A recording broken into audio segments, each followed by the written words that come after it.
Asslamualikum warahmatullahi wabarakatuh. Hi friends, எல்லாருக்கும் Eid Mubarak. இந்த பக்ரீத் முன்னிட்டு நம்ம வந்து 30 கிலோ மட்டன் பிரியாணி பண்ண போறோம். அது போக பிரியாணிக்கு நம்ம எப்பவும் போல சைட் டிஷ்க்கு பிரியாணி கத்திரிக்காய். அது மட்டும் இல்ல ஒரு ஸ்வீட் ரெசிபி ஒன்று பண்ண போறோம். என்னன்னு கேக்குறீங்களா? நம்மளோட கேசரி. இப்போ வாங்க நம்ம ஸ்டெப் பை ஸ்டெப்பா ஃபர்ஸ்ட் கேசரி பண்ணலாம். அடுத்து பிரியாணிக்கு அந்த கத்திரிக்காய், கடைசியா பிரியாணி பண்ணலாம். ரொம்ப சூப்பரா இருக்க போது. மாஸ்டர்லாம் பயங்கரமா பண்ணியிருக்கிறாங்க. எல்லாத்தையுமே நான் வீடியோ எடுத்துட்டேன். கண்டிப்பா இந்த வீடியோ ரொம்ப சூப்பரா இருக்க போது. கடைசி வரைக்கும் நல்லா மிஸ் பண்ணாம பாருங்க. எதையுமே ஸ்கிப் பண்ணாம பாருங்க. அப்பதான் ட்ரிக்ஸ் எல்லாம் மிஸ் பண்ணாம பாப்பீங்க. இப்போ வாங்க நம்ம வீடியோக்குள்ள போலாம். அடுப்பு ஆன் பண்ணிட்டு 1 litre oil, gold winner oil ஊற்றிட்டு அப்புறம் நெய் ஒரு 100 கிராம் எடுத்து ஊற்றிக்கலாம். உங்களுக்கு அதிகமாக வேணும்னா அதிகமாக போட்டுக்கலாம். கேஷ்யூ நட் எடுத்துருக்கிறேன், அது ஒரு 100 கிராம். அது அப்படியே போட்டு நல்லா ஃப்ரை பண்ணிக்கோங்க. எண்ணெய் சூடான பிறகு நல்லா ஃப்ரை பண்ணி ஒரு மாதிரி கோல்டன் கலரில் வந்த உடனேயே இந்த இன்க்ரீடியன்ஸ் சாரப்பருப்பு 150 கிராமு, அப்புறம் ரவை 2 கிலோ, குக்கும்பர் விதை வந்து ஒரு 50 கிராம் போட்டு நல்லா ஃப்ரை பண்ணணும். அந்த கீழெல்லாம் ரவை எல்லாம் எல்லா இடத்துலையும் ஆயில் படுற மாதிரி நல்லா ஃப்ரை பண்ணிக்கோங்க. இப்போ அடுப்பை லேசாக மீடியமில் வச்சுட்டு நல்லா ஃப்ரை பண்ணி விட்டுக்கோங்க. அது அப்படியே நல்லா கோல்டன் ப்ரௌன் கலரில் வந்த உடனே நம்ம வந்து இறக்கிடலாம். இப்போ இறக்கிடுவோம். நல்லா ப்ரௌன் கலரில் வந்துடுச்சு, கோல்டன் ப்ரௌன் கலரில் பார்த்தாலே தெரியுது. இப்போ நம்ம அளவு தண்ணி ஊற்றிக்கலாம். எவ்வளோ அப்படின்னா 7 லிட்ரு அந்த வால் பாத்திரத்தில் அளவு வச்சு நம்ம வந்து 7 லிட்டர் அளவுக்கு எடுத்து ஊற்றிக்கலாம். ஊற்றியாச்சு. இப்போ அடுப்பில் ஏற்றியாச்சு.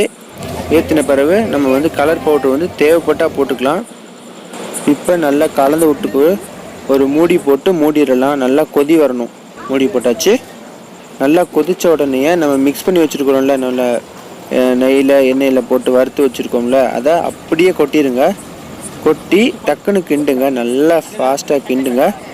கொஞ்ச நேரம் கழித்து இந்த மாதிரி ஸ்டேஜில் வரும். நல்லா ஒரு அல்வா ஸ்டேஜில் வரும் பாருங்கள். இந்த மாதிரி கொப்பளிச்சு வரும்போது கரெக்டான பக்குவத்தில் இருக்குது. சுகர் அப்படியே போட்டுருங்க. அளவு வந்து 4.5 கிலோ சர்க்கரை போட்டு நல்லா கிண்ட நமக்கு வந்து அல்வா ஸ்டேஜுக்கு வரும். அப்படியே நமக்கு வந்து இந்த மாதிரி சூப்பரான ஒரு ஃப்ளேவர் கிடைக்கும். ரொம்ப டேஸ்ட்டாக இருக்கும். அவ்வளோதான், ரெடி. இப்போ டேஸ்ட்டு பார்த்துட்டு சர்க்கரை வேணும் அப்படின்னா நம்ம எக்ஸ்ட்ரா போட்டுக்கலாம். அப்போ நம்ம இறக்கிடலாம். கொதி வந்த உடனே நம்ம இறக்கி வச்சிடணும். இறக்கிட்டு என்ன பண்ணுறோம் அப்படின்னா குக்கும்பர் சீடு இருக்குல்ல, அது ஒரு 100 கிராம் எடுத்து அப்படியே மேண்டா அப்படியே தூவி விட்டுட்டு, இது பைனாப்பிள் எசன்ஸு ஒரு கொஞ்சோண்டி ஒரு 3 ட்ராப்புக்கு 3 டேபிள் ஸ்பூன் போட்டிருப்பேன். 3 ட்ராப் தான் போடணும். அப்புறம் நெய் ஒரு 50 ml எடுத்து மேண்டா அப்படி கொஞ்சோண்டி அப்படியே லேசாக மேண்டா அப்படி போட்டோம்னா வாசனை சூப்பராக இருக்கும். வச்சு மூடி வச்சிடணும். அவ்வளோதான். இப்போ பிரியாணி கத்திரிக்காய்க்கு 1.5 லிட்ரு கடலெண்ணெய் எடுத்துருக்குறோம். ஏன் கடலெண்ணெய் சேர்க்குறோன்னா அப்போ தான் சூப்பராக நல்ல மணமாக இருக்கும். இப்போ 25 கிராம் பெப்பரு, ஜீரகம், கடுகு இது 3த்தையும் போட்டு நல்லா வறுக்கணும். எண்ணெய் நல்லா சூடான பிறகு நல்லா வறுத்து எடுத்துக்கணும். பாருங்கள், இப்போயே நல்லா சடச்சடன் தெரிக்குது. இப்போ கரண்டியை வச்சு நல்லா கிண்டி விட்டுக்கோங்க. நல்லா கிண்டணும். எது வரைக்கும் அப்படின்னா அதோட சத்தம் நிற்கிற வரைக்கும் நல்லா கிண்டிட்டு நல்லா பொறுன்னு கடுகெல்லாம் நல்லா வெடித்த பிறகு நம்ம என்ன பண்ணுறோம் அப்படின்னா இப்போ வந்து காய்கறி 5 கிலோ கத்திரிக்காய், 8 போல பச்சை மிளகா, 1 கட்டு கொத்தமல்லியும் புதினாவும் இது நல்லா வெட்டி மொத்தமாக அலசி அப்படியே நம்ம வந்து கொட்டிட போகிறோம். கொட்டி நல்லா ஃப்ரை பண்ணிக்கோங்க. நல்லா ஃப்ரை பண்ணணும். எண்ணெயில் வந்து அந்த கத்திரிக்காய் நல்லா மிதக்கணும். அந்த மாதிரி எண்ணெயெல்லாம் நல்லா கக்கணும். இந்த பாருங்கள், இப்போயே ப்ரௌன் கலரில் வந்துருச்சு. நல்லா வேக விட்டுக்கோங்க. இப்போ என்ன பண்ணுறோம் அப்படின்னா நம்ம வந்து மஞ்சள் பொடி போட்டுக்கலாம். ஒரு 3 டேபிள் ஸ்பூன் போல் மஞ்சள் பொடி போட்டு நல்லா கிண்டிக்கோங்க. பாருங்கள், நல்லா கலர் கொடுக்குது மஞ்சள் பொடி போட்ட உடனேவும். இப்போயே நல்லா எண்ணெயை கக்க ஆரம்பிக்குது. இந்த நேரத்தில் நம்ம வந்து இஞ்சியும் பூண்டும் இது வந்து மொத்தமாக சேர்த்து 250 கிராம் சேர்த்துட்டு நம்ம என்ன பண்ணுறோம் அப்படின்னா மீடியமில் வச்சுக்கோங்க ஃப்ளேமை. இப்போ நல்லா கிண்டிக்கோங்க. நல்லா கிண்டி விடுங்க. இஞ்சி பூண்டு பேஸ்ட்டோடைய பச்சை வாடெல்லாம் போகணும். அந்த அளவுக்கு கிண்டி விட்டுக்கோங்க. நல்லா கிரேவியாட்டம் வரும். இப்போ என்ன பண்ணுறோம் அப்படின்னா வெங்காயம் 2 கிலோ, தக்காளி 5 கிலோ, புளி வந்து 1/2 கிலோ எடுத்து நல்லா பேஸ்ட் மாதிரி அரைக்கணும். ஒரு சுற்றிட்ட பிறகு என்ன பண்ணுறோம் அப்படின்னா எள்ளு வேர்க்கடலை 200 கிராம் 200 கிராம் எடுத்து அதையும் நல்லா பேஸ்ட் அதோட சேர்த்து நல்லா பேஸ்ட் மாதிரி அரைக்கணும். இந்த மாதிரி இப்போ பக்குவமாக ஊற்றுனாங்கல்ல அந்த பக்குவத்தில் வச்சு நல்லா அரைச்சிக்கோங்க. அரைச்சி ஊற்றிட்டு நல்லா கொதி வரணும். அதில் எண்ணெய் கக்கி ஒரு மாதிரி கொதி வரணும் நல்லா. அப்போ அந்த ஃப்ளேவர்லாம் அதில் இறங்கும். ரொம்ப சூப்பராக இருக்கும். இப்போ கொஞ்சோண்டி தண்ணி ஊற்றிக்கோங்க. ஒரு 100-150 ml போல் தண்ணி ஊற்றிக்கோங்க. அதே போல் தேவையான அளவு உப்பு போட்டு டேஸ்ட் பார்த்துக்கோங்க. நல்லா கிண்டி விடுங்க. நல்லா திக்காக வர வரைக்கும் அதை நல்லா ஃப்ளேவரில் இறங்கணும். அதுக்காக கொஞ்சம் தண்ணி ஊற்றி வேக விட்டுறது. பாருங்கள் இப்போயே நல்லா கொதி வருது. இப்போ டேஸ்ட் பார்த்துக்கோங்க, நல்லாயிருக்கும். இப்போ நல்லா சுண்டின பிறகு இங்கே பாருங்கள் நல்லா கொதி வருது. கிண்டி விட்டுக்கோங்க, இல்லைன்னா அடி பிடிச்சிரும். நல்லா கிண்டி விட்டு இப்போ நம்ம இறக்கிடலாம். அதுக்கு முன்னாடி நம்ம வந்து பெப்பர் போட்டுக்கலாம். பெப்பர் பவுடர் நம்ம ஏற்கனவே பெப்பர் போட்டிருக்கிறோம். இருந்தாலும் பெப்பரோட ஃப்ளேவர் கிடைக்கணும் அப்படின்றதுக்காக ஒரு 50 கிராம் பெப்பர் பாக்கெட்டை கடைசி இறக்குறதுக்கு முன்னாடி போடணும். இதுதான் மெயின் பாயிண்ட்டு. இறக்குறதுக்கு முன்னாடி போடணும். இல்லைன்னா பெப்பரோட தன்மை என்ன அப்படின்னா நம்ம சூடு ரொம்ப பண்ணும் போது அது வந்து கடுத்துரும். ஒரு மாதிரி டேஸ்ட்டே டிஃப்ரெண்ட் ஆகிக்கிறோம். அதனால தான் கடைசி இறக்கும் போது போட்டுட்டு கிண்டி விட்டுட்டு நம்ம இப்போ இறக்கிடலாம். இப்போ அரிசி வேக வைக்கிறதுக்கு நம்ம வந்து தண்ணி ஊற்றிடலாம். அரிசி முங்குற அளவுக்கு தண்ணி இருக்கணும். தண்ணியை வச்சு ஒரு மூடி போட்டு நம்ம வந்து மூடிடலாம். அரிசி முங்குற அளவுக்கு தண்ணி வச்சுட்டு நம்ம மூடி போட்டு மூடிடலாம். நம்ம வந்து கீழே வந்து இப்போ மண் போட்டுக்கலாம். ஏன் நம்ம மண் போடுறோம் அப்படின்னா அப்போ தான் தரை வந்து கறி பிடிக்காமல் இருக்கும். தரையில் இந்த கருப்பாக இருக்கும்ல அந்த மாதிரிலாம் இல்லாமல் இருக்கும். நம்ம கட்டையில் பண்ணுறதுனால கறி பிடிக்கும்ல, அந்த கறியெலாம் இல்லாமல் இருக்கும். இப்போ வந்து நம்ம அடுப்பை பற்ற வச்சிடலாம். பாருங்கள் நல்லா எரியுது. இப்போ நம்ம வெங்காயம் வெட்டலாம். வெங்காயம் பார்த்தீங்கன்னா 9 கிலோ இந்த மாதிரி ஃபாஸ்ட்டாக வெட்டுறது. அதனால் இந்த மாதிரி வெட்டுறது. நம்ம எப்பயுமே நார்மலாக பாதியாக வெட்டி அது சின்னதாக இந்த மாதிரி வெட்டுவோம்ல. இவங்க வந்து ஃபாஸ்ட்டாக வெட்டுறதுனால அந்த மாதிரி ஃபுல்லாக ஸ்லைஸ் பண்ணிவிட்டு பாதி வந்த உடனே ஆஃப் ஸ்லைஸ் பண்ணுறாங்க. அந்த மாதிரி வச்சு வெட்டுறாங்க. பாருங்கள் எவ்வளோ ஃபாஸ்ட்டாக வெட்டுறாங்கன்னு. நம்ம 30 கிலோ பண்ணுறதுனால இவ்வளோ பெரிய தேக்ஸா எடுத்துருக்குறோம். இந்த தேக்ஸால தான் இப்போ நம்ம பண்ண போகிறோம். இப்போ வந்து எண்ணெய் ஊற்றிடலாம். எத்தனை லிட்டர் பார்த்தீங்கன்னா 9 லிட்டர் வந்து ரீஃபைண்ட் ஆயில். நான் வந்து கோல்டு வினர் யூஸ் பண்ணுறேன். 9 லிட்டர் போட்டுட்டு நம்ம வந்து பட்டை கிராம்பு ஏலக்காய் இதெல்லாம் நம்ம வந்து என்ன பண்ணுறோம் அப்படின்னா பட்டையை நல்லா உடிச்சு வச்சு 50 கிராம் போல் போட்டுக்கலாம். அப்படியே போட்டுக்கோங்க. கிராம்பு ஏலக்காவை பட்டையை மட்டும் உடச்சி போட்டுக்கோங்க. போட்டுட்டு நம்ம என்ன பண்ணுறோம் அப்படின்னா நம்ம வெட்டி வச்சுருந்தோம்ல வெங்காயம், நம்ம பட்டையை போட்டுட்டு வெட்டி வச்சுருந்த வெங்காயத்தை நம்ம வந்து அப்படியே போட்டுடலாம். எத்தனை கிலோ அந்த 9 கிலோ வெங்காயத்தை அப்படியே நம்ம போட்டுடலாம். இப்போ வந்து நம்ம அப்படியே கொட்டிடலாம். 9 கிலோ வெங்காயத்தை போட்டாச்சு. இப்போ அடுப்பில் ஏற்றிடலாம் பார்த்து. இப்போ வந்து அடுப்பில் ஏற்றிட்டு அடுப்பு சூடாகாட்டியும் மட்டனை கழுவி போட்டுடலாம். 30 கிலோ மட்டனை நல்லா க்ளீன் பண்ணி அதை அப்படியே வடித்து வச்சுக்கலாம். மட்டனை நல்லா க்ளீன் பண்ணியாச்சு. மஞ்சள் பொடியெலாம் எதுவும் போடாமல் வெறும் மட்டனை தண்ணியில் வச்சு நல்லா கழுவி எடுத்துருக்குறோம். பாருங்கள் நல்லா வெள்ளையாக இருக்குது. இப்போது நம்மளுடைய கொழுப்பு மட்டனுக்கு இருக்கும்ல அந்த கொழுப்பு போட்டுக்கலாம். அப்புறம் 4 லிட்டர் தயிர் எடுத்து வச்சுக்கலாம். நம்ம தயிரில் கொஞ்சோண்டி ஒரு டேபிள் ஸ்பூன் அந்த மாதிரி நம்ம வந்து என்ன பண்ணுறோம் அப்படின்னா எடுத்து வச்சுக்கலாம். ஏன் அப்படின்னா நம்ம வந்து அரிசி ஊற போடும் போது அதில் வந்து நம்ம வந்து கொஞ்சோண்டி தயிர் அந்த வச்சுருந்தோம்ல 1 ஸ்பூன் அந்த தயிர் வந்து ஆட் பண்ணால் நல்லாயிருக்கும். 30 கிலோ பாஸ்மதி எடுத்துருக்குறேன். பாஸ்மதி அரிசி இப்போ நம்ம ஊற போட்டுடலாம். அடுப்பு ஆன் பண்ணிட்டு தான் நான் வந்து ஊற போடுறேன்.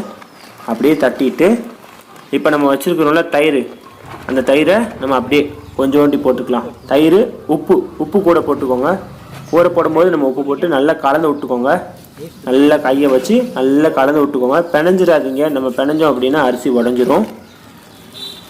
அப்புறம் கல்லுப்பு கொஞ்சோண்டி ஒரு அரை கைப்பிடி அளவு போட்டு நல்லா மேலேயும் கீழேயும் அப்படியே ராய் விடுங்க இந்த மாதிரி. அவ்வளோதான். இப்போ வந்து வெங்காயத்தை நல்லா வதக்கலாம். எந்த அளவுக்குன்னு சொன்னால் கோல்டன் ப்ரௌன் கலரில் வரணும். அந்த அளவுக்கு நம்ம வதக்கிக்கலாம். அப்படின்னா தான் நல்லா டேஸ்ட்டு கிடைக்கும். 50 கிராம் கரம் மசாலா பாக்கெட் எடுத்து அந்த மட்டன் வச்சுருக்கோம்ல அதுக்கு மேலே தூவி விட்ருங்க. இப்போ வந்து தக்காளி 10 கிலோ, இஞ்சி பூண்டு பேஸ்ட் இருக்குல்ல அது ஒரு 7 கிலோ, ரெண்டுமே சேர்த்து 7 கிலோ, கொரியாண்டரு, அப்புறம் மின்ட் லீவ்ஸ் இது ஒரு 3-4 பஞ்சு கட்டு அப்படியே சாப் பண்ணி போட்டுருங்க. பச்சை மிளகா 1/2 கிலோ, 4 கிலோ தயிர், 30 கிலோ மட்டன் நம்ம வச்சுருந்தோம்ல கரம் மசாலாவோட, அதை போட்டு நல்லா மிக்ஸ் பண்ணுங்கள். நல்லா இந்த மாதிரி விரைவி விட்டுக்கோங்க. போட்டுட்டு நம்ம வந்து 300 கிராம் சில்லி பவுடர் மிளகா பொடி, 1/4 கிலோ போல் கரம் மசாலா, உப்பு தேவையான அளவு. நம்ம மட்டன் மேலே ஏற்கனவே போட்டிருக்கோம், அதுவும் 300 கிராம் தான் வரும். இது நம்மளுடைய கரம் மசாலா போட்டு நல்லா கிண்டி விட்டுக்கோங்க. தீயை நல்லா ஹை ஃப்ளேமில் வச்சுட்டு நல்லா கிண்டி விட்டுக்கோங்க. பாருங்கள், நல்லா கிண்டி விட நமக்கு என்ன ஆகும், நல்லா அந்த மட்டனுடைய அந்த கிரேவி கிடைக்கும், சூப்பராக இருக்கும். இப்போ நல்லா கிண்டி விட்டுட்டே இருங்க. இப்போ எல்லாம் நல்லா கிண்டி விட்டுட்டு கொஞ்ச நேரம் அப்படியே வச்சுருங்க. மட்டன் நல்லா வேகட்டும். கிண்டிக்கிட்டே இருந்தோம் அப்படின்னா கறி வேகாது. கொஞ்சம் விட்டு விட்டு கிண்டுங்க. மசாலாலாம் நல்லா கலந்து விடுற மாதிரி கிண்டிக்கோங்க. கிண்டிக்கிட்டே இருங்க. நல்லா தக்காளியில் மேஷ் ஆகிட்டே இருக்கணும். கிண்டிட்டு நமக்கு வந்து கொஞ்ச நேரம் அப்படியே மட்டனை வேக விட்டுணும். கொஞ்ச நேரம் கிண்டணும், ஏன்னா அடி பிடிச்சிடக்கூடாதுல்ல, அதனால. இப்போ நம்ம வச்சுருக்கோம்ல தண்ணி, அந்த தண்ணியில் கலர் பொடி ஒரு பாக்கெட் அப்படியே போட்டுடலாம். போட்டுட்டு நம்ம வந்து மட்டனை கிண்டி விட்டுக்கிட்டே இருக்கணும். ஒரு பக்கம் இந்த பக்கம் நம்ம வந்து இப்போ வந்து என்ன பண்ணுறோம் அப்படின்னா, அரிசியை நல்லா கழுவி வச்சுக்கலாம். கழுவி நம்ம வந்து வேக போட்டுடலாம். அரிசியை ஒரு தண்ணியில் நம்ம வேக வச்ச தண்ணியை அப்படியே கழுவிட்டு மறு தண்ணி, நெக்ஸ்ட்டு ஒரு தண்ணி கரெக்டாக இருக்கும். நம்ம மட்டனை வேகிறதுக்கும் அரிசி பாதி வேக்காடு வர்றதுக்கும் கரெக்டாக இருக்கும். வந்த உடனே நம்ம என்ன பண்ணுறோம் அப்படின்னா, நம்ம வந்து அதை போட்டு நம்ம வந்து தம் போட்டோன்னு வச்சுக்கோங்களேன், சூப்பரான ஒரு தம் பிரியாணி கிடச்சிரும். இப்போ வந்து மட்டனுக்கு தேவையான அளவு தண்ணி ஊற்றிக்கலாம். நம்ம அங்கேருந்து தண்ணி எடுத்து ஊற்றிக்கலாம். மட்டனுக்கு நம்ம தண்ணி பார்த்துக்கோங்க, எந்த அளவு நம்ம தண்ணி ஊற்றுறோமோ அந்த அளவு தான் நமக்கு வந்து பிரியாணிக்கு பதமே இருக்குது. அதனால் தண்ணி கேர்ஃபுல்லாக ஊற்றிக்கணும். மட்டனை நல்லா வேக வைக்கிற அளவுக்கு தண்ணி, மட்டன் வேக வைக்கிற அளவுக்கு தண்ணி வச்சு நல்லா பாருங்கள். இப்போயே எண்ணெய்லாம் வெளியில் வர ஆரம்பிச்சிருச்சு, எண்ணெயெல்லாம் வெளியில் வர ஆரம்பிச்சிருச்சு. இப்போ நம்ம கரண்டியை வச்சு நல்லா கிண்டி எடுத்துக்கோங்க. பாருங்கள், நல்லா கிண்டுங்க. கிண்டிட்டு என்ன பண்ணுறோம் அப்படின்னா, நம்ம வந்து அது நல்லா வேக விட போகிறோம். நல்லா மட்டனை வேக விடுங்க. இப்போ நம்ம எடுத்துடலாம். அங்கே பாருங்களேன், எவ்வளோ சூப்பராக இருக்குது. அப்படியே நல்லா தரன்னு கொதிக்குது. இப்போயே நல்லா மட்டன்லாம் வேக ஆரம்பிச்சிருச்சு. ஸ்மெல்லாம் வேறு லெவலில் இருக்குது. இப்போ நம்ம ஒரு கிண்டிக்கலாம். நல்லா கிண்டுங்க. இப்போ மட்டன் வந்து சீக்கிரமாக வேகிறதுக்கு வந்து நம்ம என்ன பண்ணுறோம் அப்படின்னா, சர்க்கரை ஒரு 50 கிராம் எடுத்துக்கோங்களேன். எடுத்து அப்படியே நம்ம வந்து மேலே தூவி விட்டுறணும். அப்போ சர்க்கரை போடுறதுனால என்ன ஆகும் அப்படின்னா, மட்டன் சீக்கிரமாக வேகும். ஏற்கனவே மட்டன் வந்து பாதி வேக்காடு வெந்துருச்சு, இன்னும் சீக்கிரமாக நமக்கு வேகணும்ல, அதனால நம்ம வந்து சர்க்கரை போட்டுக்கிறோம். இப்போ வெந்துருச்சான்னு பார்த்துக்கணும். தண்ணியில் கொஞ்சோண்டி கையை வச்சு அது வெந்துருச்சான்னு பார்க்கணும். அதுவும் இல்லாமல் நம்ம வந்து லெமன் ஜூஸ் ஒரு 50 ml போல் சேர்த்துக்கலாம். ஒரு 10-15 லெமனை வந்து நல்லா புழிஞ்சு சேர்த்துக்கலாம். அந்த பக்கம் வந்து அரிசி போட்டாச்சு.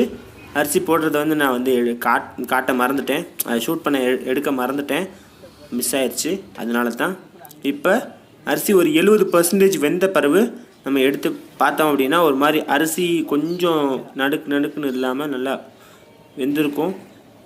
அந்தளவுக்கு எடுத்து நம்ம வடிகட்டி வச்சுக்கலாம். வடிகட்டி நம்ம வந்து அப்படியே தட்டிட போகிறோம். நல்லா இருத்துட்ட பிறகு என்ன பண்ணுறோம் அப்படின்னா, நம்ம அதில் வச்சு தட்டிடலாம். தட்டி தம் போட்டுற வேண்டியது தான், அவ்வளோதான், வேலை முடிஞ்சது. இப்போ அதை அப்படியே எடுத்து தட்ட போகிறோம். பார்த்து அப்படியே எடுத்து அப்படியே, அவ்வளோதான். இப்போ பேலன்ஸ் இருக்கிற அரிசியை நம்ம எடுத்து மொத்தமாக தட்டிடலாம். இந்த அரிசி இருக்குல்ல, நம்ம போட்ட அரிசி, அதை கிண்டும் போது பார்த்து மேண்டாப்படி அப்படியே தள்ளி விடுங்க. அடியில் வரைக்கும் கிண்ட வேணாம், பொறுமையாக கிண்டி விட்டுக்கோங்க. ஏன்னா நம்ம வெந்த அரிசியில் உடஞ்சா பார்க்க நல்லா இருக்காது. இப்போ இதையும் நம்ம தட்டிடலாம். அந்த மாதிரி நம்ம அரிசியை மேலே போட்டு நல்லா கிண்டி விட்டுக்கோங்க. நல்லா அடியில் வரைக்கும் எடுத்துகிட்டு போகாமல் அரிசியை மேலே வச்சு தண்ணிக்கு மேலே ஊற்றி அப்படியே கிண்டி வச்சுக்கோங்க. வச்சாச்சு. இப்போது பாருங்கள் எவ்வளோ கலர்ஃபுல்லாக நம்ம சூப்பராக இருக்குது. எண்ணெயெல்லாம் நல்லா பிரிஞ்சு வந்திருக்குது. அந்த மாதிரி பண்ணுங்கள். நல்லா வாவ் சூப்பராக இருக்குது. இப்போ கொட்டிடுவோம். பார்த்து அப்படியே தட்டியாச்சு. அவ்வளோதான், இதுதான் கடைசி அரிசி. ஃபுல்லாக பாத்திரத்தையும் எடுத்தாச்சு. 30 கிலோ அரிசியை நம்ம வந்து போட்டுட்டோம். இப்போ இந்த மாதிரி நல்லா விரைவி விட்டுக்கோங்க. மேலே நம்ம வந்து கீழே வரைக்கும் கிண்டணும்னு சொன்ன மாதிரி இதாயிரும். அதனால் மேலே வச்சு நல்லா இது பண்ணிவிட்டு இப்போ அரிசி வெந்திருக்கான்னு பார்த்துட்டு பேர் என்ன பண்ணுறோம் அப்படின்னா, தண்ணியை வச்சு நம்ம வந்து கரெக்டாக அளவு பண்ணிக்கிறோம். எந்த அளவுக்குன்னு சொன்னால் அரிசி தெரியணும், அதே மாதிரி தண்ணியும் தெரியணும். அந்த மாதிரி அளவுக்கு இருக்கணும். இருங்க நான் காட்டுறேன். இப்போ நல்லா தண்ணியை ஊற்றிட்டு நம்ம வந்து பேலன்ஸ் பண்ணிடலாம். பாருங்கள், இந்த மாதிரி தண்ணியும் தெரியணும், அரிசியும் தெரியணும். அந்த மாதிரி அளவுக்கு வச்சு பாருங்கள். அரிசியை நம்ம நவட்டி பார்த்தோம் அப்படின்னா தண்ணி தெரியும். அந்த மாதிரி வச்சு எல்லா இடத்துலையும் பரப்பலாக வர்றதுக்காக இந்த மாதிரி பண்ணுறாங்க. இப்போ அங்கங்கே தண்ணி தெரிஞ்சது அப்படின்னா நம்ம வந்து சோறை போட்டு அதை மூடிடணும். மூடிட்டு என்ன பண்ணுறோம் அப்படின்னா மூடி வச்சிட வேண்டியதான். பாத்திரத்தை மூடி போட்டு லேக்ஸாவை மூடிட வேண்டியதான். அவ்வளோதான், டம்மு போட்டு ஸ்டார்ட் பண்ணிட்டோம். இப்போ பார்த்து சுடப்போகுது. மூடி நம்ம வந்து தம் போட்டுடலாம். 20 நிமிஷம் தம் போட்டுட்டு, தம் போடுறது பார்த்திங்கன்னா கீழே கிடக்கிற நெருப்பு எடுத்து மேலே அந்த கங்கு இருக்குல்ல அதை போட்டு தம் போட்ட வேண்டியது தான். அவ்வளோதான். இப்போ பாருங்கள், 20 நிமிஷம் கழித்து நல்லா பூவாக வெந்திருக்குது. கலர் அப்படி சூப்பராக இருக்குது. இப்போ வந்து ஒரு விரவிக்கலாம். அரிசிலாம் சூப்பராக வெந்திருக்குது. இப்போ என்ன பண்ணுறோம் அப்படின்னா விரவும் போதே நம்ம வந்து நெய் ஊற்றிக்கலாம். அப்போனா மனம் வேறு லெவலில் இருக்கும். கண்டிப்பாக நீங்களும் கடைசியாக நெய் ஊற்றி பாருங்கள். அங்கே பாருங்கள், 1/4 லிட்டரு நெய் எடுத்து அப்படியே ஊற்றுறாங்க. ஊற்றி அப்படியே விரவுறாங்க. அப்போ சூப்பரான ஒரு ஸ்மெல், டேஸ்ட்டு எல்லாமே கிடைக்கும். அந்த ஃப்ளேவர் அப்படியே இறங்கும் பிரியாணியில். பார்த்துக்கிண்டுங்க. நல்ல சூப்பராக இருக்குது. பூ மாதிரி அப்படியே பறக்குது. அரிசிலாம் பறக்குது பயங்கரமாக. நல்லாவே வெந்திருக்குது. இங்கே பாருங்கள், நல்லா சூப்பராக இருக்குது. இப்போ நம்ம இறக்கிட வேண்டியது தான். அவ்வளோதான், பிரியாணி தயார். அந்த மாதிரி கிண்டிட்டு சுற்றி கிண்டணும். கிண்டி நம்ம வந்து எல்லா பக்கமும் அந்த நெய் படுற மாதிரி நல்லா கிண்டிட்டு நம்ம வந்து இறக்கிட வேண்டியதுதான். எல்லா பக்கமுமே அரிசி சூப்பராக வெந்திருக்குது. நல்லா வேறு லெவலில் இருக்குது. அப்படியே பிரியாணிலாம் பூ மாதிரி வெந்திருக்குது. இப்போ வாங்க நம்ம வந்து அதை இறக்கிடுவோம். பாருங்கள், பிரியாணி அப்படியே பூ மாதிரி விழுகுது. அப்படியே எப்படி விழுகுது பாருங்கள், சூப்பராக வெந்திருக்குது. கண்டிப்பாக இந்த ரெசிபி நீங்களும் வீட்டில் ட்ரை பண்ணுங்கள். வேறு லெவல் கைஸ். கண்டிப்பாக இந்த வீடியோ ரொம்ப சூப்பராக இருந்திருக்கும். இந்த வீடியோ பிடிச்சிருந்தா லைக் பண்ணுங்கள், உங்கள் ஃப்ரெண்டுக்கு ஷேர் பண்ணுங்கள், மறக்காமல் கீழே கமெண்ட் பண்ணுங்கள் உங்கள் ரெசிபிஸ் எப்படி இருந்து பார்ப்போம். அண்ட் சப்ஸ்கிரைப் பண்ணிடுங்க. பாய், அடுத்த வீடியோவில் சந்திப்போம். அஸ்ஸலாமு அலைக்கும்.